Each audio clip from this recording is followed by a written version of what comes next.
Hi friends, welcome to my channel. This is your Swami Sartha. నేను ఈరోజు ఏం చేయబోతున్నా అంటే డిఫరెంట్గా, రెగ్యులర్గా మనం ఎప్పుడూ కూడా పులిహోర చేస్తూనే ఉంటాం కదా ఫ్రెండ్స్. ఈరోజు నేను డిఫరెంట్గా ఉసిరికాయ పులిహోర ఎలా చేయాలో మీకు చూపిస్తాను. కాబట్టి ఈరోజు ఉసిరికాయ పులిహోరకు ఏమేమి ఇంగ్రీడియంట్స్ కావాలో మీకు చూడండి. ఫస్ట్ ఉడికించి చల్లార్చిన అన్నం, ఉసిరికాయలు, కరివేపాకు, పచ్చిమిర్చి, ఎండుమిర్చి, పల్లీలు, తాలింపు గింజలు, ఉప్పు, పసుపు అండ్ ఆయిల్. ఇవన్నీ కూడా మీకు ఉసిరికాయ పులిహోర కావాల్సిన ఇంగ్రీడియంట్స్.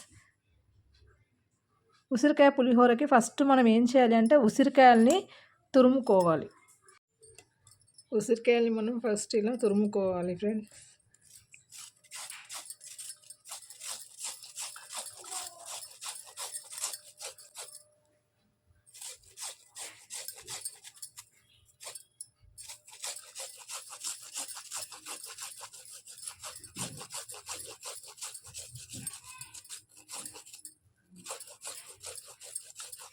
మీరు నా ఛానల్ని ఫస్ట్ టైం చూస్తున్నట్లయితే సబ్స్క్రైబ్ చేయడం మర్చిపోకండి, అలాగే ఒక లైక్ కూడా చేయండి.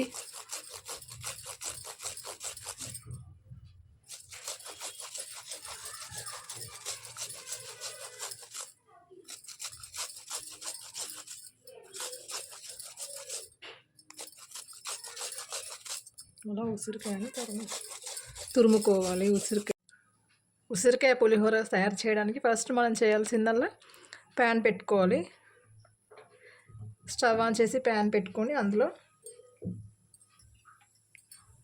ప్యాన్ వేడయ్యాక ఆయిల్ వేయాలి. మనం ఒక స్పూన్ ఆయిల్ అనుకున్నాం కదా, ఆయిల్ వేయాలి.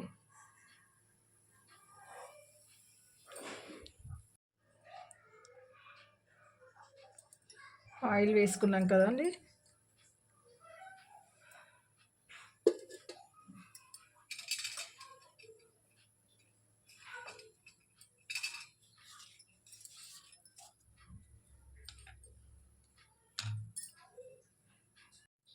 ఆయిల్ వేడైందండి. ఆయిల్ వేడయ్యాక ఫస్ట్ మనం ఏం చేయాలి అంటే ఎండుమిర్చి వేసుకోవాలి.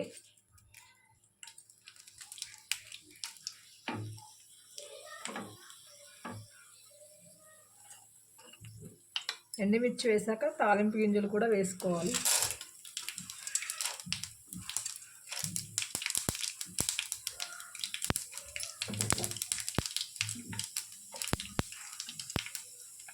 అందులోనే పల్లీలు కూడా వేసుకోవాలి. ఇప్పుడు పచ్చిమిర్చి,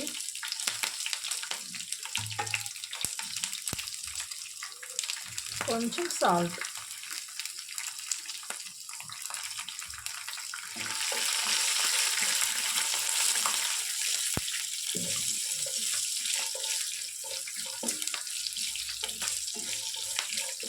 ఇవి బాగా వేగాలి.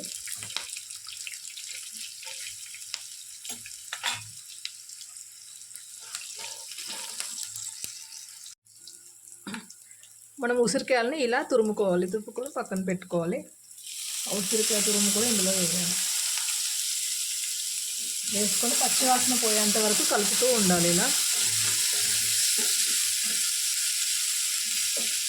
లేదంటే అది టేస్ట్ చేస్తూ ఉండదు. మీరు నా ఛానల్ని ఫస్ట్ టైం చూస్తున్నట్లయితే ఫ్రెండ్స్ సబ్స్క్రైబ్ చేయడం మర్చిపోకండి.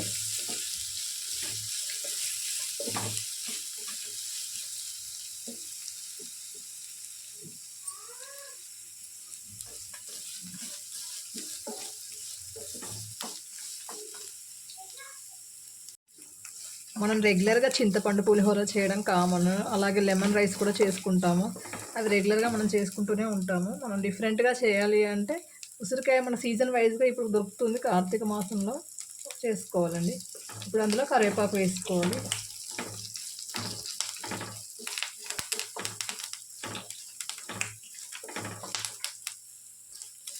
చూడండి, ఇలా ఫ్రై అయిపోవాలి. పచ్చివాసన మొత్తం పోయి కొంచెం బ్రౌనిష్ కలర్ వచ్చింది కదండి, ఉసిరికాయ మొత్తం స్మెల్ అనేది వస్తుంటుంది. అందులో చిటికెడు పసుపు,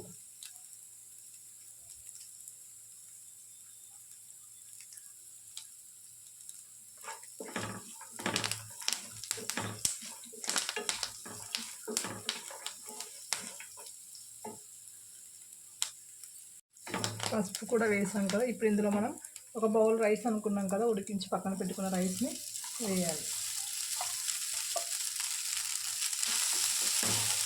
వేసి కలుపుకోవాలి.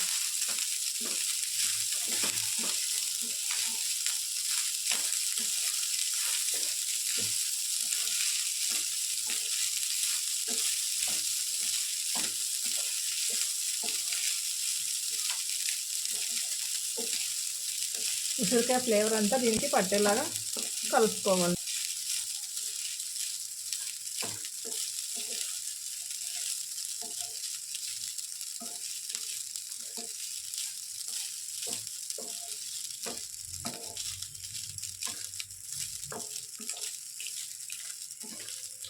ఇది కొంచెం ఉసిరికాయ ఫ్లేవర్ పట్టాక స్టవ్ ఆఫ్ చేసుకోవాలి.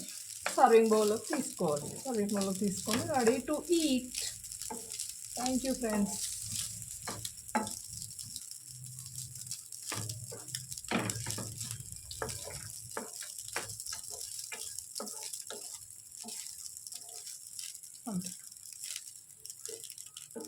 స్టవ్ ఆఫ్ చేసుకోవాలండి. అలాగే మనం ఉసిరికాయ రైస్ తీసుకోవడం వల్ల ఉసిరి వల్ల మనకు ఉసిరిలో ఎక్కువగా సి విటమిన్ ఉంటుంది కాబట్టి, ఉసిరికాయ సీజనల్గా దొరికేది కాబట్టి ఉసిరికాయ తినడం చాలా మంచిది. మన స్కిన్కి అలాగే హెయిర్కి కూడా చాలా మంచి సి విటమిన్ అని మనకు వస్తుందండి ఉసిరికాయ నుంచి. కాబట్టి అప్పుడప్పుడు ఇలా ట్రై చేస్తూ ఉండాలి. వేడి వేడి టేస్టీ ఉసిరికాయ పులిహోర రెడీ అండి. మీకు ఈ ఉసిరికాయ పులిహోర నచ్చినట్లయితే నా ఛానల్ని సబ్స్క్రైబ్ చేయడం మర్చిపోకండి ఫ్రెండ్స్. నేను ఇంకా చాలా వంటల్ని ట్రై చేస్తూ ఉంటాను. Thank you friends.